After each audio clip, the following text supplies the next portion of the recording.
Sebuah perjalanan cinta orang tua. Episode 1. Malamnya melelahkan. Jam menunjukkan pukul 2 pagi. Hujan mengguyur pelan, menyisakan suara rintik luar jendela kamar. Dita terduduk di pinggir ranjang, mengusap peluh di dahinya. Tangisan Arka, balitanya yang baru berumur 2 tahun, kembali memecah malam yang seharusnya tenang. Sudah 3 malam berturut-turut. Dita hampir tak tidur. Rio, suaminya, terbaring kelelahan di sebelah, baru saja pulang lembur. Dita memeluk Arka dengan lembut, tapi tangisan itu tetap saja deras. Kenapa nak? Lapar, ngigau, atau cuma butuh dipeluk? Gumamnya. Separuh bertanya, separuh berharap. Matanya sembab, tubuhnya lelah. Tapi lebih dari itu, hatinya seperti terombang-ambing dalam ketidakpastian. Ia membuka ponselnya, mencari-cari jawaban di forum orang tua di sela-sela postingan. Ia menemukan satu yang berbeda, sebuah gelang mungil dengan tulisan "Sus Baby", dengan slogan membantu orang tua memahami emosi anak tanpa kata-kata. Dita senyum tak percaya, gelang bisa ngerti emosi anak, kayak mimpi saja. Ia menyimpan tautannya, nanti pagi saja dibaca. Malam ini, Dita hanya bisa menggenggam tangan Arka, berusaha tenang bersama dalam lelah yang sama. Episode 2. Secangkir harapan di tengah letih. Pagi itu, mentari tak begitu cerah, tapi cukup untuk membuat secangkir kopi terasa lebih hangat. Dita duduk di teras, mengawasi Arka bermain dengan mobil-mobilan kayunya. Di sela-sela keheningan, ia membuka kembali link tentang Sus Baby. Websitenya sederhana, tapi isinya seperti suara-suara dari hati orang tua lain yang senasib. Anak saya tantrum tiap sore. Sus Baby, bantu saya tahu dia cuma pengen pelukan. Akhirnya bisa bedain tangisan lapar sama tantrum. Hidup jadi lebih tenang. Dita membaca umpan balik dari orang tua lainnya dengan mata berbinar. Ia mulai membayangkan bagaimana jika dia juga bisa paham Arka tanpa menebak-nebak, tanpa perlu merasa bersalah tiap salah respon. Episode 3. Ketika cinta butuh bantuan teknologi. Hari itu, Dita menunjukkan Sus Baby ke Rio, suaminya. Awalnya Rio skeptis.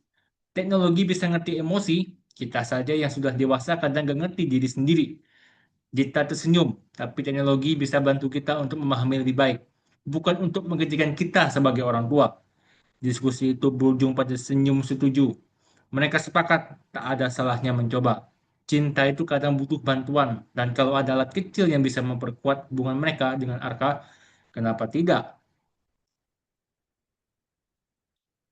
Episode 4. Satu klik yang mengubah segalanya. Dengan detak jantung sedikit lebih cepat, Dita menekan tombol check out. Warna biru langit jadi pilihan. Lembut seperti pelukan pertama saat Arka lahir. Ia menggenggam ponsel erat seolah sedang memberi harapan dalam benaknya. Ia tahu, ini bukan soal teknologi. Ini tentang menjadi ibu yang lebih hadir, lebih mengerti, lebih siap untuk tumbuh bersama anaknya.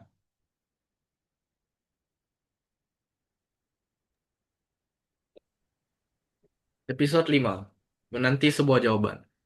Setiap hari menanti paket datang, terasa seperti menunggu surat cinta. Rio bahkan ikut-ikutan bertanya tiap kali ada kurir lewat, udah datang belum? Dita pun tertawa. Mereka jadi punya obrolan baru, harapan baru. Dan di tengah lelah mengasuh, menunggu sus baby jadi pengingat bahwa mereka berdua masih menjadi pejuang cinta dalam keharmonisan.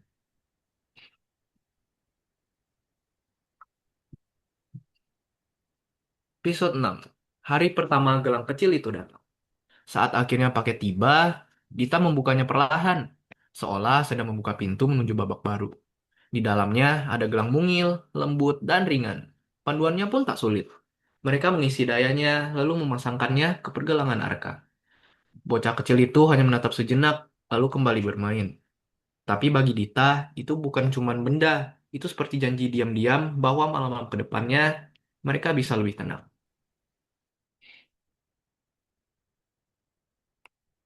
Episode 7. Lampu merah di tengah tangisan. Malam pun datang. Seperti biasa, tangisan Arka terdengar lagi. Tapi kali ini ada cahaya kecil dari gelang. Warna merah. Dita membuka panduan, yang di mana merah itu berarti marah atau frustasi. Ia tak buru-buru menyuapi. Ia tak langsung ganti popok. Ia hanya duduk di lantai, membuka tangan dan berkata, "Sini mama peluk." Ajaibnya, tangisan itu pun berhenti. Episode 8. Ketika ayah ikut belajar. Rio mencoba mempraktikkan hal yang sama saat Dita pergi sebentar ke minimarket. Tangisan Arka muncul, gelang menyala kuning. Rio panik, tetapi ia memiliki paduannya, yang di mana kuning itu berarti lapar. Ia menawarkan susu, tetapi Arka menolak. Lalu ingat biskuit kesukaannya. Baru setelah itu, bocah kecil itu tersenyum dan memeluk ayahnya. Rio terdiam. Ternyata jadi ayah juga sulit mengerti tanpa gelang ini.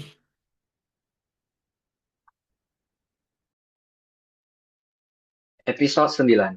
Hari yang cerah dan senyum kecil. Hari-hari berikutnya berubah. Arka tetap menangis, tapi kini mereka tahu kenapa. Tahu cara merespon, dan perlahan tangisan itu pun berkurang. Dita mencatat pola-pola emosi Arka, Rio mulai membaca buku parenting. Mereka bukan jadi orang tua yang sempurna, tapi mereka mencoba untuk menjadi orang tua yang selalu hadir. Episode 9. Episode 10. Menjelang tengah malam tanpa drama. Sore itu, saat Arka mulai rewel, lampu gelang menyala biru menandakan bahwa Arka ingin bermain. Dita dan Rio tertawa. Ya ampun, nangis cuma karena bosan. Mereka ajak Arka bermain balok warna.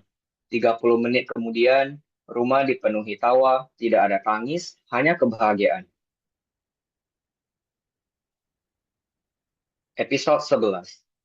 Cerita untuk teman-teman. Dita mulai membagikan cerita tentang Sus Baby ke komunitas parenting lokal. Banyak yang penasaran, banyak pula yang relate. Ia tidak menjual produk, ia hanya bercerita bahwa menjadi orang tua itu berat dan kita tidak harus jalan sendiri. Episode 12. Perjalanan pertama keluar kota. Mereka memutuskan liburan singkat ke puncak. Dulu pikiran berpergian dengan balita bikin stres, tapi kali ini mereka percaya diri. Di tengah perjalanan, gelang menyala kuning, di tas sudah siap dengan cemilan. Tak ada tangisan panjang, hanya perjalanan yang damai. Episode 13. Hari tanpa gelang. Suatu hari, gelang tertinggal saat ke rumah nenek. Mereka panik, tapi ternyata mereka tetap bisa mengerti Arka. Mereka sadar, Sus Baby bukan cuma alat, tapi jembatan. Dan mereka telah belajar menyeberanginya dengan baik.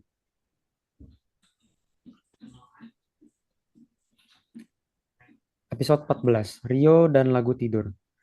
Rio menciptakan lagu tidur berdasarkan emosi Arka. Saat gelang menyala merah, ia nyanyikan lagu pelan. Saat kuning, ia ambil gitar kecil dan bermain nada ceria. Arka pun jadi lebih ekspresif, menunjukkan emosi dengan lebih tenang. Gelang itu jadi bagian dari cerita keluarga mereka.